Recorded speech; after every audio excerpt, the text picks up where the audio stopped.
मित्रों, यह एक सवाल है कि अच्छे लोगों की मृत्यु जल्दी क्यों हो जाती है।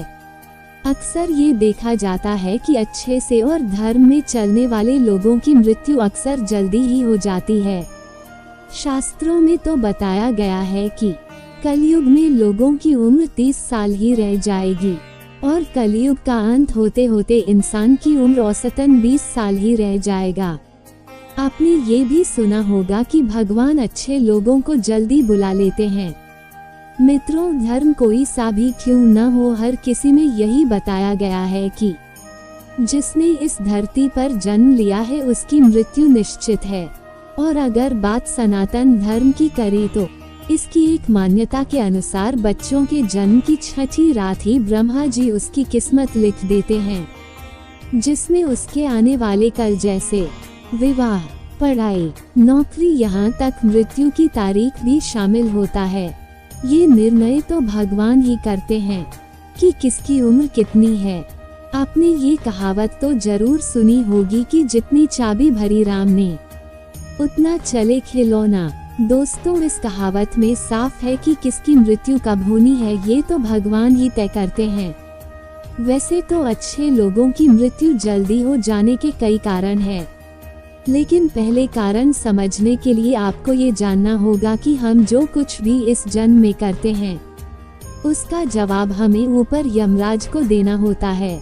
अगर उसके पाप का पलड़ा भारी होता है तो उसे नरक में यातनाएं काटनी पड़ती है, और अगर पुण्य का पलड़ा भारी हो तो उसे सुख मिलता है। और यही चक्र कई युगों तक चलता रहता है जब तक उसे मोक्ष की प्राप्ति नहीं हो जाती। इस मृत्यु लोक में हर कोई अपने किए की सजा ही भुगतने के लिए आता है। कोई आत्मा इंसान बनती है तो कोई जानवर के शरीर में प्रवेश करती है। यह उसके संचित कर्मों के आधार पर ही तय होता है। इसके अलावा उसे जन्म देने वाली माता पिता के संस्कार भी उसके अंदर आते हैं। इसके बाद वह जो कर्म करेगा उसके हिसाब से उसे पुण्यात्मा या फिर दुरात्मा कहा जाता है। अब यही पुण्य आपकी मृत्यु की तारीख को भी बदल देते हैं। जिस तरह से एक जज जेल में रहने वाले कैदी के व्यवहार को देखकर उसकी सजा कम कर देता है, ठीक उसी प्रकार भगवान भी देखते हैं कि इंसान मृत्यु लोक में जाने के बाद अच्छे कर्म कर रहा है और उसे अपने किए की सजा मिल चुकी है। और जब उन्हें लगता है कि अब उसे मृत्यु लोक में नहीं रहना चाहिए तब वो उसे बुला लेते हैं। भगवान के दंड विधान के अनुसार हर व्यक्ति को केवल उतना ही दंडित किया जाना चाहिए जितना उसने पाप किया है। अब क्योंकि अच्छे लोगों के पाप कर्म बुरे लोगों के पाप कर्मों की तुलना में अधिक होते हैं, इसलिए अच्छे लोग अपने पापों का फल जल्दी ही भुगत लेते हैं। हिंदू धर्म में मान्यता है कि भगवान हर अच्छे आदमी को किसी न किसी उद्देश्य के साथ ही इस मृत्यु लोक में भेजते हैं, और भगवान का अपना अवतार उन्हीं उद्देश्यों में शामिल है। इसलिए जब वह उद्देश्य जल्दी पूरे हो जाते हैं तब भगवान उन्हें वापस बुला लेते हैं। अर्थात अच्छे लोगों की मृत्यु उनके अच्छे कर्मों पर ही निर्भर करती है। इसके अलावा आपको ये भी बता दूं कि जो लोग ये कहते हैं कि मरने के बाद इंसान खाली हाथ जाता है, तो आपको ये जान लेना चाहिए कि 3 चीज ऐसी हैं जो मरने के बाद भी उसके साथ जाती है। एक है संचित कर्म, दूसरा है स्मृति और तीसरी है जागृति। इसलिए आप अब किसी से यह मत कहना कि आप खाली हाथ आए थे और खाली हाथ जाएंगे। क्या आपने कभी एकांत में ये सोचा है कि आपको यह मानव जीवन क्यों मिला है? तो दोस्तों, महाभारत में युधिष्ठिर महाराज के एक प्रश्न के उत्तर में भीष्म पितामह ने कहा था कि मनुष्य से बढ़कर कोई भी जीव नहीं है। आपको ये जानकर आश्चर्य होगा कि 84 लाख योनियों के बाद हमें मनुष्य जीवन मिलता है, और संसार के सभी प्राणियों में मनुष्य ही सबसे श्रेष्ठ है।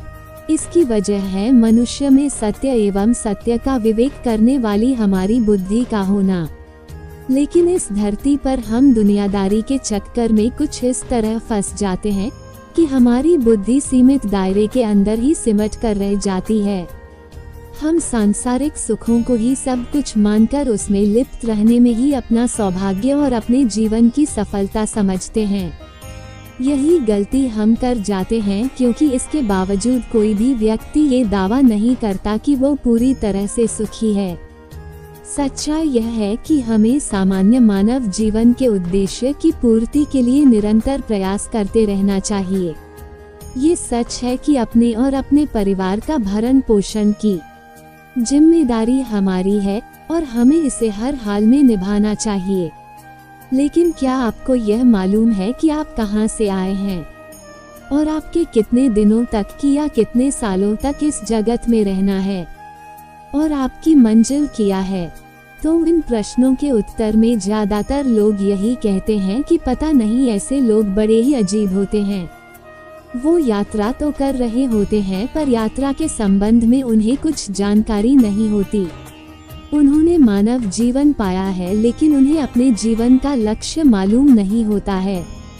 हमारे या आपके जीवन का मतलब है एक उद्देश्य खोज लेना और अपने भीतर शांत रहना।